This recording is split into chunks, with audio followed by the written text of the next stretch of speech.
months ago, Home Depot suffered an incident where everyone's credit card numbers got stolen.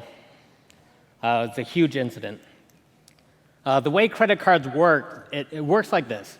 So I present a credit card to Home Depot. They have a point-of-sale system. And the card says to Home Depot, my credit card number is 12340000000, whatever's in front of that card, and a bit of other information.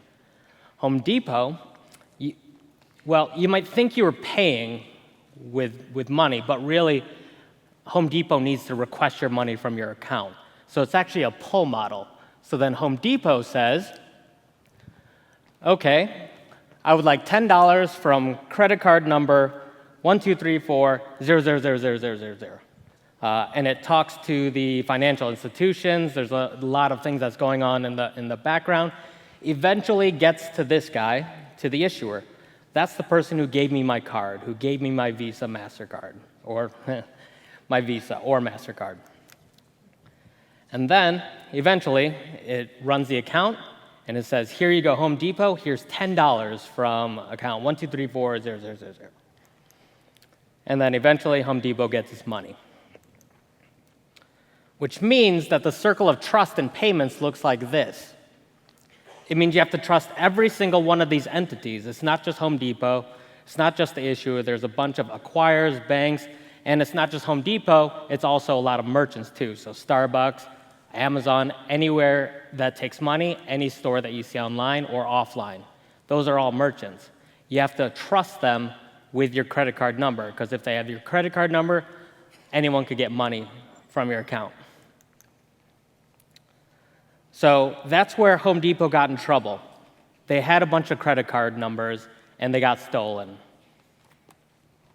They have to hold those credit card numbers because they need the credit card numbers for chargebacks and things like that. But this is the future. This is what we're moving to, and that's tokenization. Right now, your credit card number can be used anywhere. I could use the same number at Macy's, or I could use it at Starbucks, and I could use it at Home Depot.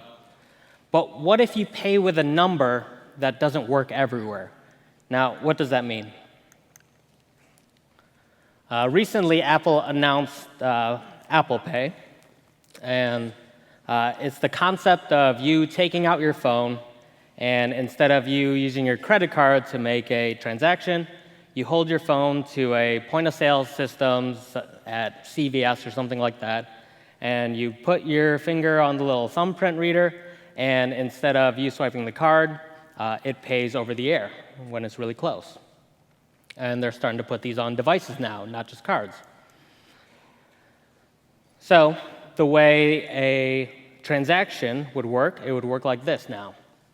Instead of giving your credit card number, when Home Depot and your phone are talking, your phone gives not your credit card number. It gives this number. It's called a token. It's a random set of numbers that means only a few things to a few people, and that those few people are at the end of this chain. So the phone gives a bunch of numbers. Home Depot says, okay, I don't know what to do with these bunch of numbers. Pass these numbers along. It goes through the financial tubes again, and eventually ends up to the issuer. And the issuer, using this random set of numbers, can somehow determine that this token, 7574, means my account number 123400000. And it could also tell that I made a purchase for $10 at Home Depot at 7 p.m. That's what this number means. And eventually, Home Depot gets its money. Now, if there was another security breach and the bad guy stole all your numbers and he got your token, what can he do with it? The answer is nothing.